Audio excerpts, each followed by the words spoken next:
Yo, Leon, come. Yo, Wagwan.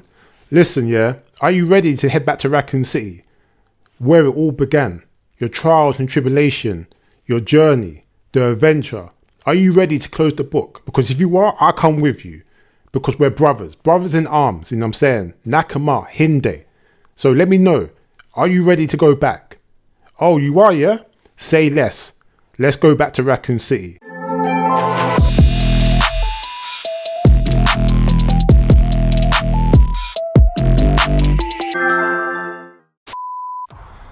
Capcom, they have done it again. Another godlike game. Capcom has just released Resident Evil Requiem, aka Resident Evil 9, a survival horror game 9 years in development, and the development budget is estimated to be over 100 mil using the godlike RE engine, released on all platforms. And as recording this video, Resident Evil Requiem has sold over 6 million units worldwide. Do I even need to say anything else? This should be the review, said and done, but no, there's more that needs to be said. So let's get into this review. The story follows FBI agent Grace Ashcroft as she investigates the murder of her mother, Alicia Ashcroft. At the same time, Leon S. Kennedy and Sherry Birkin are tracking down a series of unusual killings linked to a mysterious infection, one that they both have. As their case begins to overlap, Grace and Leon's path collide, drawing them into a deeper shared conspiracy, also making Leon have to face his past. Now, the things that I didn't really like about this story is that I thought the story was the weakest part of the game due to the weak plot points and lore retcons. Now, some character plots don't make any sense, especially Grace. And I was also surprised that Ada didn't show up in this game, as she's been in every single Resident Evil game that Leon's been in. Also, I was also a little bit surprised that Claire didn't make an appearance in this game, as her journey began the same time as Leon in Raccoon City. Gameplay with Grace and Leon was really good, but different in different ways. Grace's default gameplay is in first person perspective based on stealth, survival horror, jump scares and immersion. When it comes to saving your gameplay and infantry management, it's based on the old school Resident Evil typewriter and infantry box.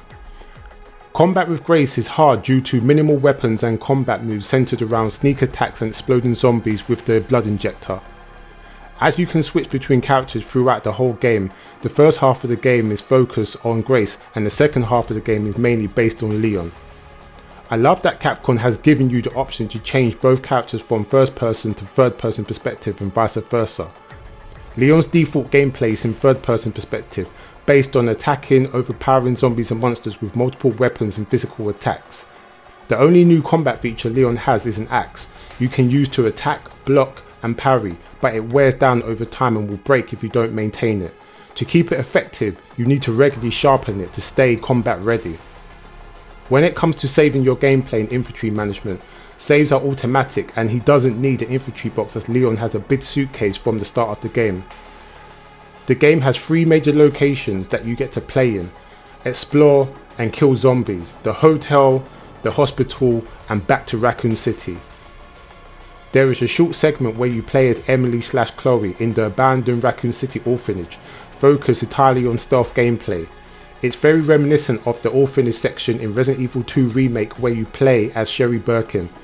Overall, the combat with Grace and Leon is different in different ways, but really fun, and if you've played Resident Evil 8 or Resident Evil 4 Remake, you will enjoy the combat and gameplay in Resident Evil Requiem.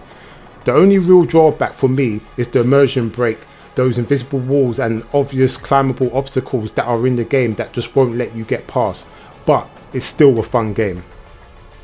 The RE engine continues to look absolutely godlike, improving with every release from Capcom. Visually, the game is incredibly polished with no noticeable bugs, glitches or texture pop-ins to break immersion. The character designs are a real highlight. Leon looks older and more grizzled, with an appearance that reflects everything he's been through so far. His black outfit even gives off a strong similar vibe of Chris Redfield's look from Resident Evil Village, which I love by the way. One of the standouts for me was the villain Zeno. His design instantly reminded me of Albert Wesker, who easily was one of my favourite villains of this franchise. Enemy designs is just as strong. The zombies and monsters look great, with plenty of remix designs inspired by Resident Evil 2 Remake while still feeling fresh.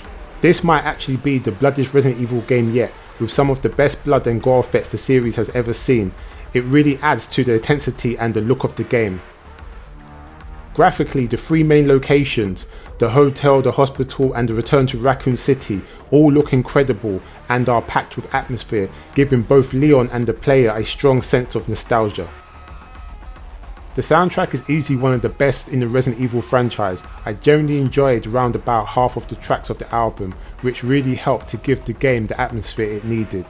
On top of that, the sound design really stands out, from the impact of the weapons to the damage cues and blood spray effects. Everything sounds punchy and satisfying, making the overall experience feel solid and immersive. The voice acting is also very strong across the board. The only thing I didn't like was the way that Grace's character was written. The constant stuttering felt excessive.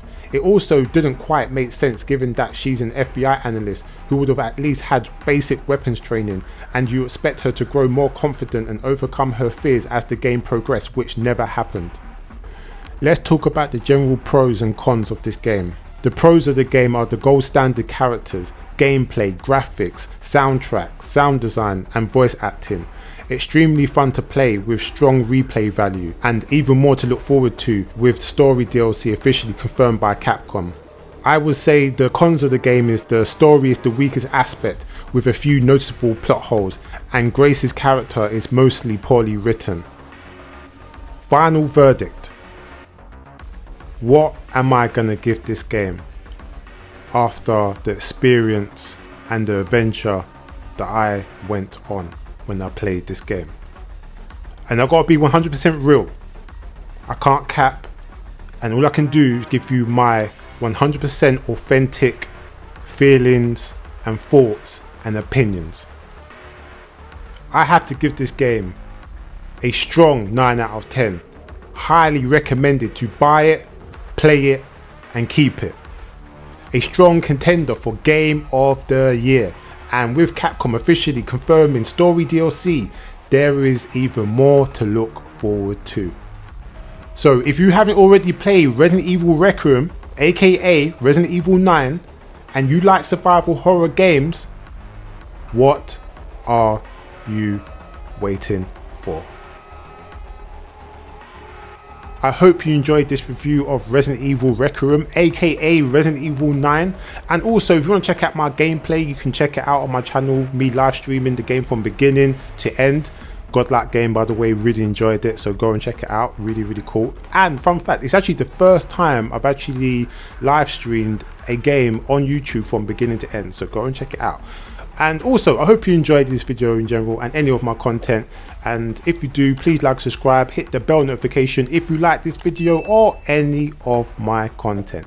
You can also hit me up on the social, Twitter, Instagram and Twitch, jaysgamepad across the board. You ain't got to type, tap, press anything else but that. And also, if you want to find me or hit me up on PlayStation, my gamer name is MrGhostProtocol. So I guess I will see you and speak to you real soon.